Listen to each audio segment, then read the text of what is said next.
चुड़ैलों की रानी को प्रसन्न करने के लिए बहुत तंत्र मंत्र कर रही थी। और फिर एक दिन चुड़ैलों की रानी प्रकट होती है। चंद्रिका, क्या हुआ? तुमने मुझे क्यों याद किया? रानी माँ, मेरी उम्र बढ़ रही है, मुझे अपनी उम्र को कम करना है। रानी माँ, कुछ कीजिए। इसका बस एक ही उपाय है, तुम्हें जादुई लहंगा पहनकर 7 बार विवाह करना होगा।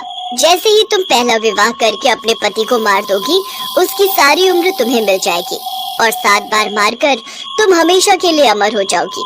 फिर तुम्हें कोई नहीं मार पाएगा। आप सच कह रही है रानी माँ? फिर तो ये लहंगा मुझे दे दीजिए, मैं अपने शिकार की तलाश में निकल जाती हूँ।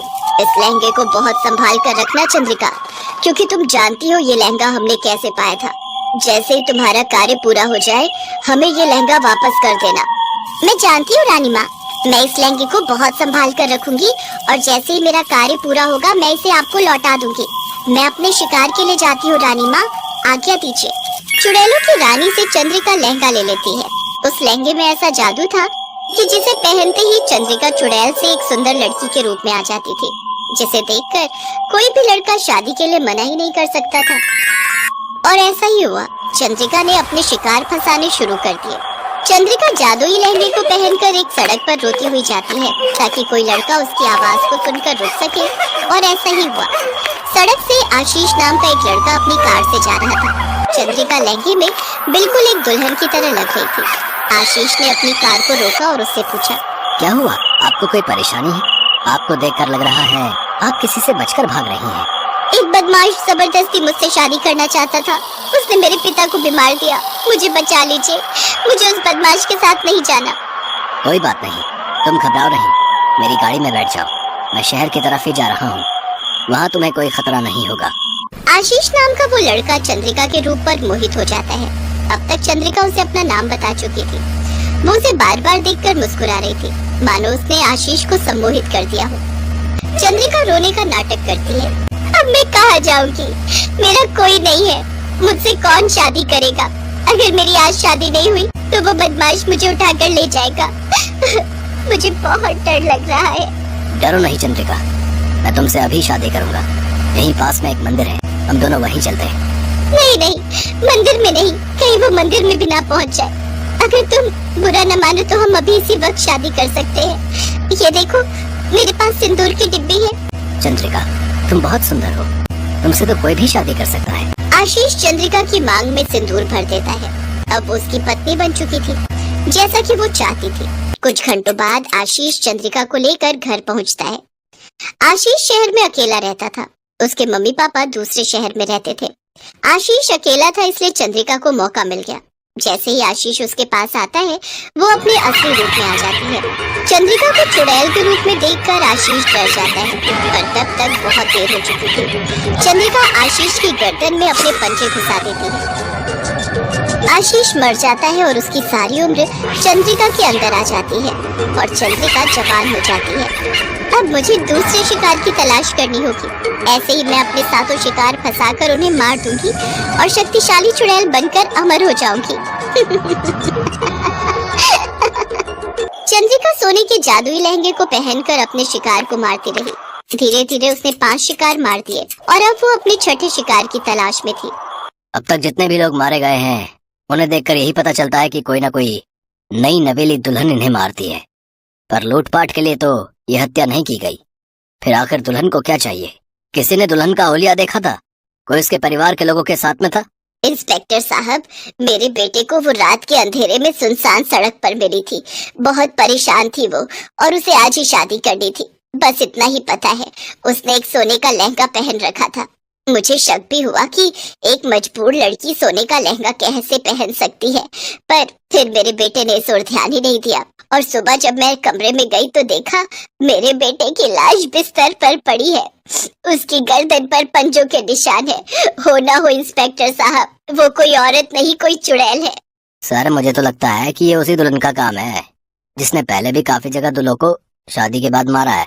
तभी इंस्पेक्टर अर्जुन के मोबाइल पर एक फोन आता है। हेलो, कौन? चेतन, क्या हुआ? चेतन, तेरी आवाज इतनी दर्द भरी क्यों है?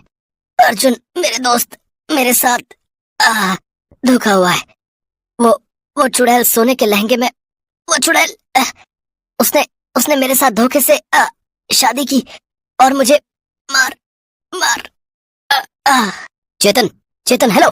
मैं उस सोने के लहंगे वाले चुड़ैल को जिंदा नहीं छोड़ूंगा। इंस्पेक्टर अर्जुन अपने दोस्त चेतन के घर पहुंचता है। चेतन की माँ का रो रो कर बुरा हाल था। तभी वहाँ पर एक बहुत ही बूढ़े तांत्रिक बाबा आते हैं। बेटा, इससे पहले कि चुड़ैल चंद्रिका अपना 7वां और आखिरी शिकार मार दे, उससे पहले ही तुम्हें उसे पकड़ना होगा। आप कौन है महाराज? बेटा, मैं चंद्रिका का पिता हूँ। चंद्रिका को शुरू से ही काली शक्तियों और मंत्रों के साथ खेलने की आदत थी। वो बचपन से ही गलत कार्य कर रही थी। कई बार मेरे टोकने पर भी उसने मेरी बात नहीं सुनी और एक दिन उसने एक निर्दोष बच्चे को मारना चाहा। मजबूरन मुझे अपनी शक्तियों से चंद्रिका को समाप्त करना पड़ा। चंद्रिका चुड़ैल बनकर चुड़ैलों की रानी माया के साथ मिल गई और एक दिन जब मैं घर पर नहीं था तो पीछे से चंद्रिका चुड़ैलों की रानी माया के साथ घर आई। चंद्रिका की माँ ने उसे बहुत रोकने की कोशिश की, पर चंद्रिका एक बेटी नहीं थी, वो तो एक चुड़ैल बन गई थी। उसने मेरी पत्नी को यानी अपनी माँ को भी मार दिया और जादुई लहंगा उठाकर ले गई। तब से मैं चंद्रिका की तलाश में हूँ। जब मुझे पता चला कि वो इस तरह शादी करके दूल्हों को मार रही है तो मैं समझ गया कि अवश्य ही वो उस लहंगे का दुरुपयोग कर रही है। चंद्रिका अब 7वें शिकार की तलाश में है।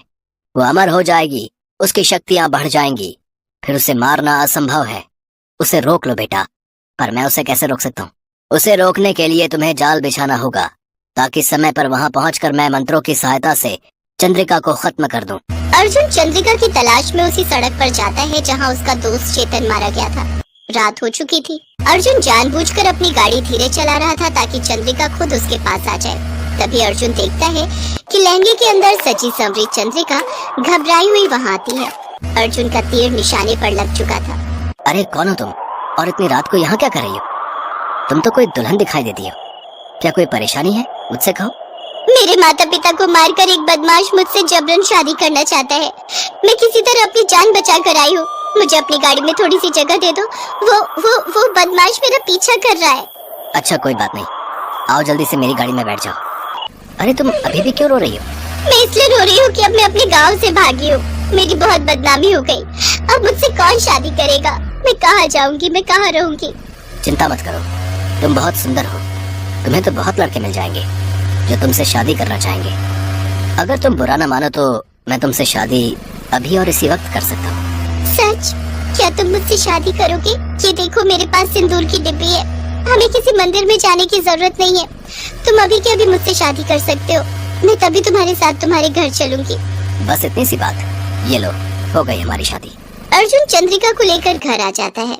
चंद्रिका जाओ, तुम कपड़े चेंज कर लो। इतना भारी लहंगा पहना हुआ है, इसमें तुम थक गई होगी। मैं तुम्हें माँ की साड़ी दे देता हूँ, तुम वो पहन लो।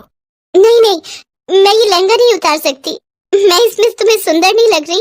देखो देखो तो, ये तो सोने का लहंगा है। कितना सुंदर है। मैं इस लहंगे को सुबह ही उतारूंगी। मुझे बहुत नींद आ रही है। चलो ना अंदर कमरे में चलते हैं। अरे इतनी जल्दी भी क्या है? अभी सबको आने तो दो, तभी तो अंदर जाएंगे। मैं कुछ समझी नहीं। सब मतलब? तभी चंद्रिका के पिता और बाकी सब लोग वहाँ आ जाते हैं। अर्जुन की माँ भी वहीं मौजूद थी। चंद्रिका, तेरा अंत करने के लिए ही ये सब जाल बिछाया गया था। तू इस धरती के लायक नहीं है। जा, मैं तुझे मुक्ति देता हूँ। अपने लोग चली जा। पिताजी नहीं। चंद्रिका के पिता की आंखों में आंसू थे। चंद्रिका लहंगे के साथ ही खत्म हो जाती है और उसके साथ साथ चुड़ैलों की रानी और बाकी सब चुड़ैलों का भी अंत हो जाता है। अर्जुन को अफसोस था कि उसका इतना प्यारा दोस्त आज उसके साथ नहीं था, पर उसे तसल्ली थी कि उसने अपने दोस्त की कातिल उस चुड़ैल को खत्म कर दिया था।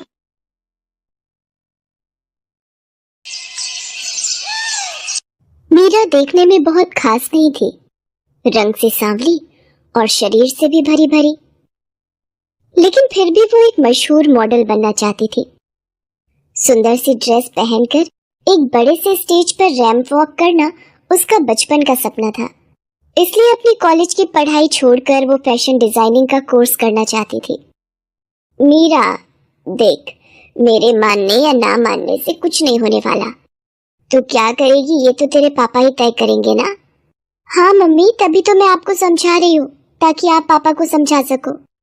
मम्मी, फैशन डिजाइनिंग में बहुत स्कोप है और आपको तो पता ही है ना कि मैं एक मॉडल बनना चाहती हूँ। तो अगर फैशन डिजाइनिंग का कोर्स कर लूंगी तो मैं आसानी से एक अच्छी मॉडल बन सकती हूँ। नहीं मीरा, तुम चाहे जो कर लो, एक मॉडल ना तो तुम बन सकती हो और ना ही हम तुम्हें बनने देंगे। तुम पढ़ने में इतनी अच्छी हो तो क्यों इस बेकार के प्रोफेशन में अपना समय और भविष्य